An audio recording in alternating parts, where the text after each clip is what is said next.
niyo po, ano po yung namana ni Juro sa inyo? Is either physical or attitude. At dahil nga po lalaki si Juro, unahin natin si Mami!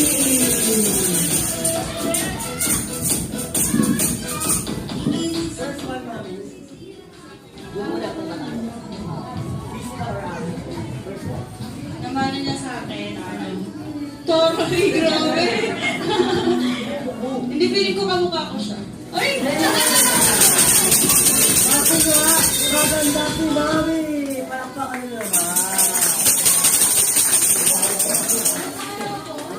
Yung pangalawa, tahimik lang siya.